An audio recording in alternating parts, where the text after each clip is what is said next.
Alright. We have an absolutely interesting matchup. Today it is a death battle and it is against Samurai Jack versus Afro Samurai. Who will I go for? Well, at the moment I'm sticking with who I know, which is Samurai Jack. So I'll have to what do you have to say about Afro Samurai, because he may have an advantage over Samurai Jack, but I don't know. He has to pull out a lot of stops because Samurai Jack is a very, very good. So let's go. Time for a death battle. Among the soldiers of history, the samurai is one of the most prestigious and dangerous. So let's pit two of the best of them in a fight to the death. Yes. Samurai Jack, the warrior prince lost My in time. boy. And Afro Samurai, who's one cold-blooded mother effer. Oh, He's God. Wiz and I'm Boomstick. And it's our job to analyze their weapons, armor, and skills to find out who would win a death battle. Oh, animated. Hell yeah. Long ago, in a distant land, Aku, the shape-shifting master of darkness, Yeah, unleashed Samurai an Jack. unspeakable evil. But a foolish samurai warrior wielding a magic sword stepped forth to oppose me. I mean him. And that nameless samurai became known as Jack. Jack was out. Jack. Yo, Jack was Jack. Doesn't really strike fear into your enemies. No. Young Jack was the son of a Japanese emperor who had imprisoned Aku years before. However, upon Aku's return, the emperor and his army were quickly defeated. The last of all hope remained in the hands of his son. Aww. Oh, look how small he is. Well, to prep for beating the snot out of Aku, little Jack traveled the 75. world, training with the best of the best. Most notably, he learned horseback riding from a sheikh, staff fighting in Africa, Yeah, here we wrestling go. from gladiators, axe throwing from a Russian boyar, mounted combat from the Mongols, martial arts from Shaolin monks, And archery from freaking Robin Hood. You know, Yeah. everyone's favorite talking fox. Ooh, He knows so wrong much. Robin Hood. That's your opinion. Jack's progress was exceptional. But At just 8 there's a years lot old, more. he defended a whole village from a band of marauders. All before he could even legally drink the good stuff. 17 years later, he was ready for the final boss. Yeah. He just needed one more thing. His pajamas. No, his katana. Katana, pajama, tomato, Alfredo. It's all the same. But before Jack could put his training to good use, Aku pulled a bitch move and sent him hundreds of years into the future. So many. What a waste. Teleport Just them. like when you spend 4 sleepless years struggling through college and then find out too late that nobody cares about your English major. I thought you graduated from the School of Evil Science or something. Well, you still have to pick a major. Should have chose a more practical one, Wiz, like mine. Anyway, even though he was trapped in the future, Jack stuck to his mission to get back to the past and take down Aku. Aku. And he had the right weapon for the job. God, the amount of times Aku cannot Aku be harmed by escaped was conventional annoying. means. Thus, a special blade was forged by gods from Norse, Egyptian, and Hindu pantheons. This mystic sword is nearly I unbreakable love that and part. absolutely incorruptible. And boy, is Jack's katana an extremely effective weapon. It can absorb and redirect energy, including fire, vaporize beings of evil, and slice through nearly any substance, even adamantium. The Wolverine super metal? Why is that there? Probably just coincidental naming, but it is shown to be stronger than steel. Of course it is. So the sword's pretty awesome, but so is Jack. He's strong enough to push over this giant pillar, tough enough to survive a fall from orbit, and fast enough to defeat 6 bounty hunters in the time it took for one drop of water to hit the ground. By timing the drop, all this had to have taken place in about 1/3 of a second. He's like a ninja samurai. Because even the bounty hunters Actually, are trying he is to trained like in ninjutsu, which probably get a helped when he plan was forced together. to dodge beams of sunlight. For this one in particular, it's clear Oh? Jack began dodging after the beam was fired. By examining both Jack and the beam's movement frame by frame, we've concluded his highest reaction speeds must be nearly 70% the speed of light. damn. That's fast. What can he do? Next thing you'll tell me he has the power to fly or something. Well, Jack can't fly, but he did learn how to... Jump good. Oh yeah, jump good. Yes. Yes, that. By strapping a giant boulder on his back, which compared to his height we can determine to weigh 39 tons, Jack learned how to leap high enough to clear these trees. Crouching tiger, hidden samurai. These trees are pretty big, and this jungle has a bunch of these ugly baboons running around. And if I were a betting man, which I am, I'd say that this is the African rainforest, where the average tree is about 130 feet tall. Tips on Jack from my basketball team. Guy's got hops. Yeah. We haven't even mentioned the time he survived several exploding missiles with his friend, the Scotsman. Why does he look so familiar? Well, I like him. With so much talent, Oh, it was only sad a matter of though. time until Jack found his way home and defeated Aku once and for all. But it took a lot longer than it probably should have. Yes. 50 years, in fact. Yeah, A lot good thing time longer. travel makes you stop aging for some reason. But Jack's a good-hearted soul, like a Boy Scout who hasn't discovered Twitter yet. He can be pretty gullible when it comes to more devious opponents. Also, he continues to prolong his lonely journey over and over just because he frequently puts the needs of others before his own. Still, the forces of evil should watch out for Samurai Jack.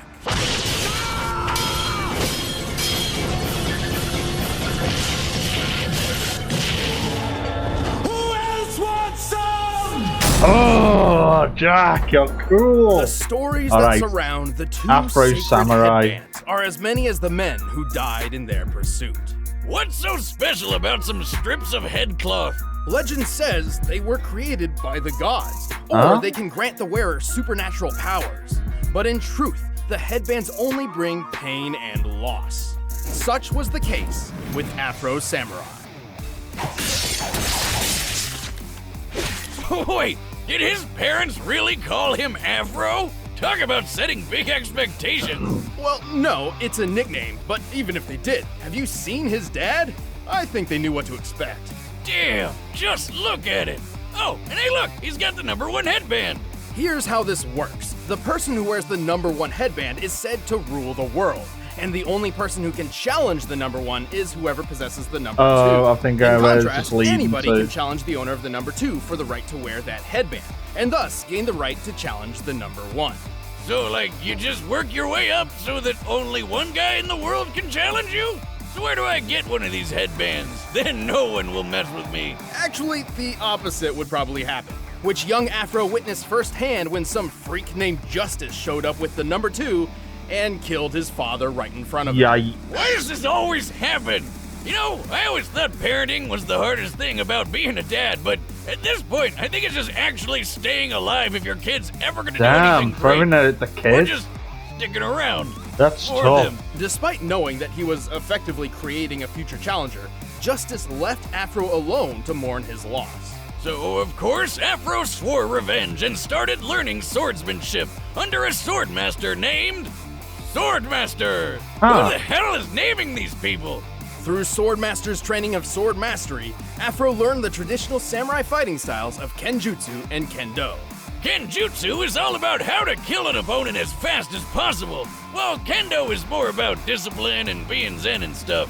Naturally, Afro preferred the more kick-ass one. Right, Swordmaster's goal was to refine Afro's body and mind, instilling upon him a sense of honor, or Bushido. But that didn't quite mesh with Afro's thirst for vengeance. So when he found out that Swordmaster had the #2 headband all along, he knew what he had to do. Oh, damn. And now he could take down the guy who killed his dad. Alongside his new friend slash burden, Ninja. Oh, come the fuck on! Where'd this guy come from? Now don't we look like shit? How you been, man? Well, it's not entirely clear. He's there, but at the same time, not there. Oh, Ninja so is it's like believed to an be the guardian of the #2 imaginary headband, friend or but something. all he ever really does is talk, and talk some more. He got arrows and grenades and shit. You ain't got no chance, dude. Though it's also possible Ninja is simply a figment of Afro's mind, Yeah. brought about by psychological stress. You know, I have Yeah, an imaginary friend. Aren't you a little old for that? Not for Al Gundy. He's a gun who also talks to me. He tells me to do stuff. Okay. Anyway, to be honest, calling Afro a samurai is a bit misleading. He's actually more akin to a ronin, a samurai with no master. And so, with his swordsmanship perfected, Afro So, wandered the Afro world searching Ronin? for justice, carrying an arsenal fit for revenge. Including his father's sword. This super long blade has lasted through decades of battle without much issue. Perfect for kicking some ass. He also has a steel comb, which can be a surprisingly effective offensive and defensive tool. And since he doesn't care about that honor BS, he's not afraid to play dirty by attacking with his sandals. But while on the road to justice, Afro's number 2 headband attracted all manner of dangerous enemies. Luckily, he's more than capable of dealing with each and every one of them. He's strong enough to cut other swords in half, throw his sheath through another guy's throat, and even tear off metal arms. Pretty impressive, as many modern metals have tensile strength as high as 80,000 pounds per square inch. Afro is fast enough to cut bullets out of thin air, and even a laser beam. I should note that it's not a plasma-based beam. It bounces off reflective surfaces, doesn't explode upon contact, and it's literally labeled a laser. This means Afro blocked a beam that moved as fast as light. More than 670 million miles per hour. Get this, that laser beam came from a robot version of Afro. Talk about metal! This Afro droid could easily smash up a car, and our boy Afro just tore it apart! He's survived getting hit by rockets, including this RPG that fragmented a giant cliff face. RPG in a backpack? I think I smell math coming. This tree nearby is most likely a Japanese mountain ash, which can sometimes grow as high as 30 feet. With that in mind, we compared its height to the fragmentation created by the explosion, and compared the resulting surface area to the shear force for granite. With this, we deduced the RPG's highest possible explosive yield must be around 72 tons of TNT. Damn, what kind of mega rocket launcher are these guys packing? And where do I get it? Many stood in his way, and Afro didn't get through them all unscathed. But by the end, he cut down justice, took his revenge in hand, and proved to the world that Afro Samurai is #1. Good for you. Why you gotta kill all my men? Why you gotta kill me? Nothing personal. It's just revenge. Woohoo! Alright, now it's choice time. The combatants are I set. am Let's end this debate confident once and for all. Samurai First, Jack looking at has these got swords this in the makes me bag. want to sharpen my knives for my Blue Apron meal tonight. Oh boy, here we go. By now, you've probably heard of Blue Apron. Battle! Here we go. Yeah, Samurai Jack, let's go. And this is animated. There's my boy Jack. So, is this going to be the bridge scene? So, yeah, Afro Samurai is going to be there. Yeah. Your sword smells of blood. So does yours. Here we go! Come on, Jack! So the bridge is gonna give way.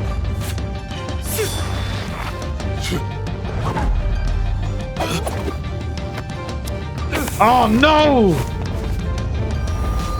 Nice try. Come on, Jack. You don't need your sight.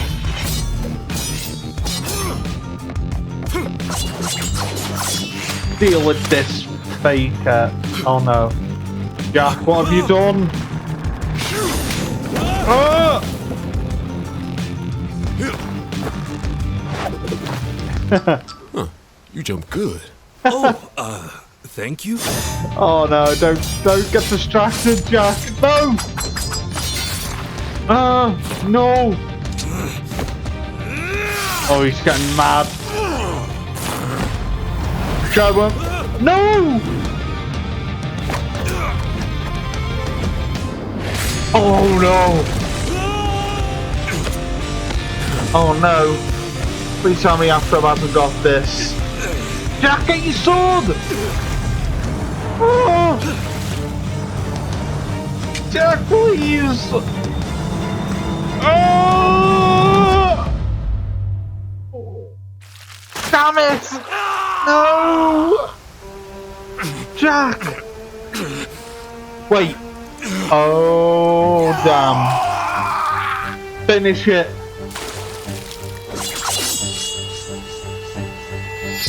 Oh! Have a drink, Afro Samurai. I butchered that at the end. KO! So, like, is he gonna get his arm back, or?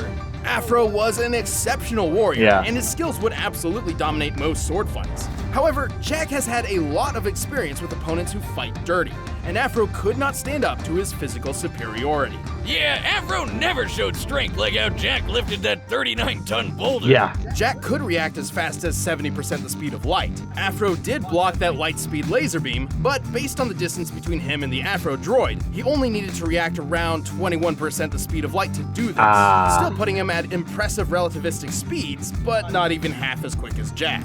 Also, while Afro survived that mega-sized RPG explosion, don't forget how Jack survived a fall from orbit.